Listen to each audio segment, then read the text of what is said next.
Hello viewers, welcome back. আশা করি আপনারা ভালো আছেন। আমিও আল্লাহর রহমতে ভালো আছি। আজকে আমি আপনাদের সাথে শেয়ার করব খুবই সহজ এবং ঝটপট একটা রেসিপি, যেটা হচ্ছে জুকিনি বা কোরজেত। সেটা আমি সিম্পল ডিম দিয়ে ভাজি করব। এটা খেতে কিন্তু অসম্ভব মজা এবং খুব দ্রুতই এটা হয়ে যায়।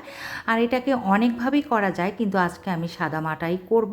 তো চলুন তাহলে দেখে নিই। তো এটা হচ্ছে জুকিনিও কেউ বলে, আমরা বলি কোরজেত। আজকে আমি এটা জাস্ট ভাজি করব। তো আমি কিছুটা কেটে নিয়েছি, বাকিগুলো আমি কেটে নিচ্ছি।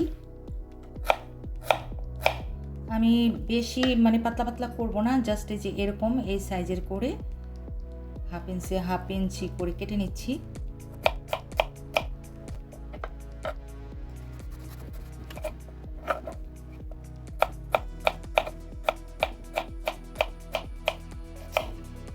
বাকিগুলো আমি কেটে নিব, সবগুলো কেটে তারপরে ফিরে আসছি।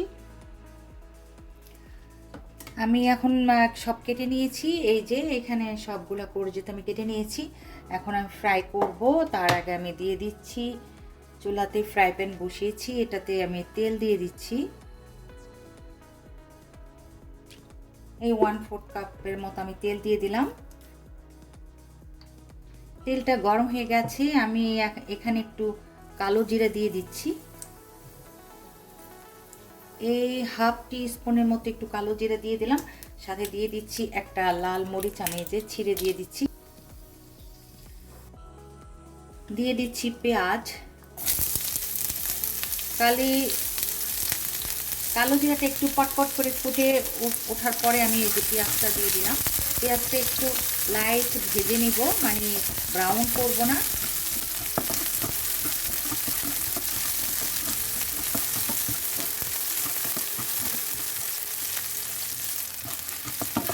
পেঁয়াজটা কিন্তু আমার ভাজা হয়ে গেছে। আমি জাস্ট একটু অল্প করে একটু হলুদ দিয়ে দিব মাঝখানে, এই যে অল্প করে একটু হলুদ দিয়ে দিলাম। আর এখন আমি দিয়ে দিচ্ছি যে কোরজেতটা আমি কেটেছিলাম, সেটাও দিয়ে দিলাম।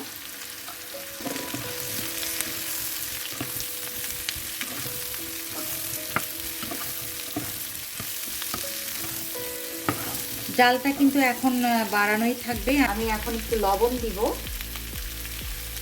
এই যে আমি একটু লবণ দিয়ে দিচ্ছি, পরে আবার চেক করে নিব।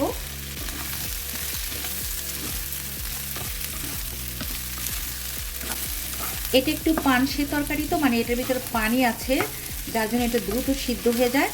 তো আমি একবার একটু ঢেকে দিব কয়েক মিনিটের জন্য। আমি ঢেকে দিলাম।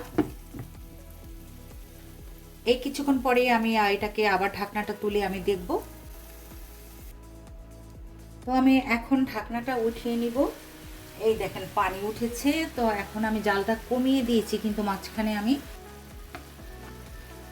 এই দেখেন একটু পানি পানি, অতটা বোঝা যাচ্ছে কিনা আমি জানি না, বেশ একটু পানি পানি উঠেছে।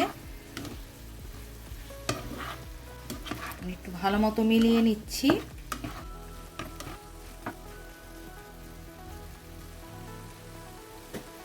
আমি কয়েকটা কাঁচামরিচ দিয়ে দিলাম।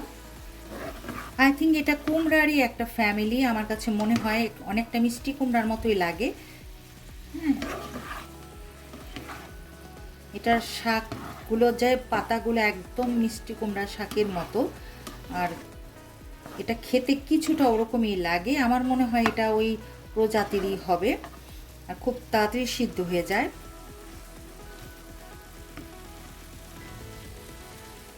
আবার একটু ঢেকে দিলাম।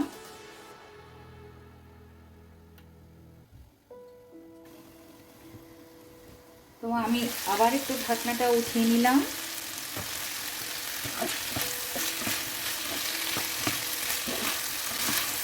জাস্ট আমি গায়ের পানিটা একটু শুকিয়ে নিব।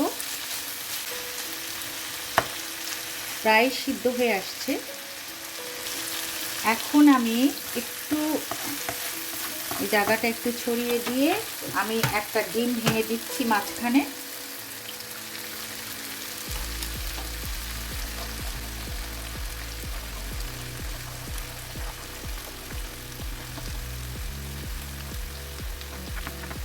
এটা মাঝখানে ডিম দিলে কিন্তু এটা খেতে ভালোই লাগে।